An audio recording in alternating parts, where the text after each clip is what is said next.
berkali-kali Yesus mengatakan bahwa dirinya adalah utusan. Jika dia utusan dari Allah, lantas mengapa umat Kristen menganggap Yesus adalah Allah?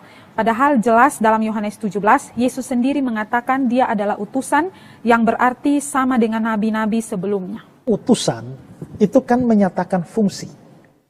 Ya, itu tidak berkaitan dengan hakikat. Tadi saudara mempergunakan kata Tuhan, lalu mempergunakan kata Allah. Seringkali orang mengacaukan antara Tuhan dan Allah, dipakai secara ya Tuhan ya Allah itu. Tapi sebenarnya dari sisi arti kata, itu Allah itu dari bahasa Ibrani Eloah, Elohim. Sedangkan Tuhan itu bahasa Ibraninya Adonai. Allah itu dalam bahasa Yunaninya adalah Theos, sedangkan Tuhan itu dalam bahasa Yunaninya adalah Kurios. Tentunya kita sudah mendengarkan bagaimana cuplikan videonya. Ada pertanyaan sangat menarik ditanyakan kepada pendeta Ezra Soru ini. Berkali-kali Yesus menyebutkan dirinya di dalam Alkitab bahwa dia ini adalah utusan. Lantas kenapa kita umat Kristen menganggap bahwa Yesus ini adalah Tuhan? Bukankah utusan ini sama seperti nabi sebelumnya? Pendeta Ezra Soru merasa terpojok dengan pertanyaan jemaatnya, lain ditanya, lain dijawab. Kemudian pendeta Ezra Soru mencoba menjelaskan, dalam bahasa Yunani, Allah itu adalah Theos, Tuhan itu adalah Kurios. Yang pertama kita benarkan, Allah adalah Theos. Tapi kalau dalam bahasa Yunani, Tuhan itu bukan Kurios. Arti Kurios dalam bahasa Yunani adalah Tuan, bukan Tuhan, tapi Tuan. Kemudian pendeta Ezra Soru mengatakan, Allah itu adalah nama, Tuhan itu adalah jabatan. Lain ditanya, lain dijawab. Pak Pendeta, saya mau bertanya tentang ketuhanan Yesus dalam Yohanes 17. Berkali-kali Yesus mengatakan bahwa dirinya adalah utusan. Jika dia utusan dari Allah, lantas mengapa umat Kristen menganggap Yesus adalah Allah? Padahal jelas dalam Yohanes 17, Yesus sendiri mengatakan dia adalah utusan yang berarti sama dengan nabi-nabi sebelumnya.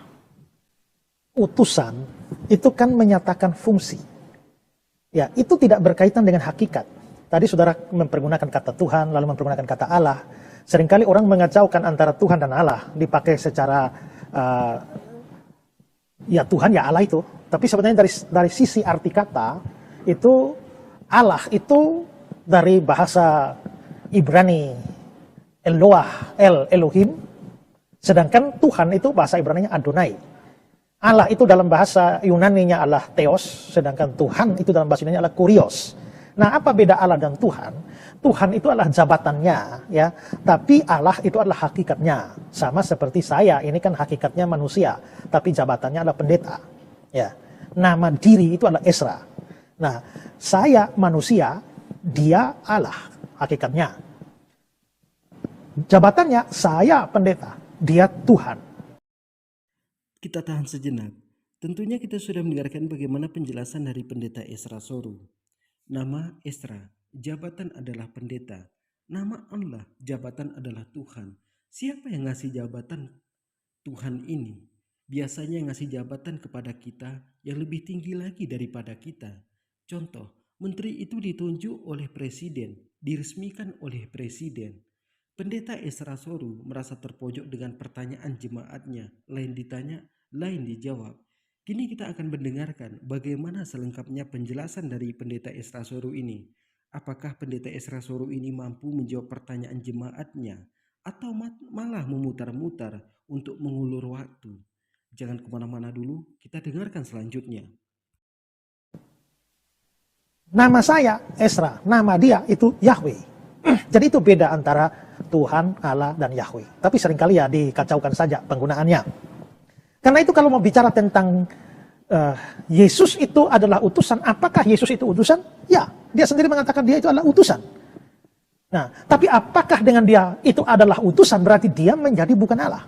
Tidak bisa. Kenapa? Karena Allah bicara hakikat. Utusan itu bicara fungsi. Kadang ya, saya manusia. Saudara manusia. Lalu saya ngutus saudara ke Australia.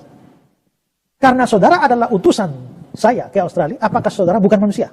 Karena saya yang mengutus adalah manusia.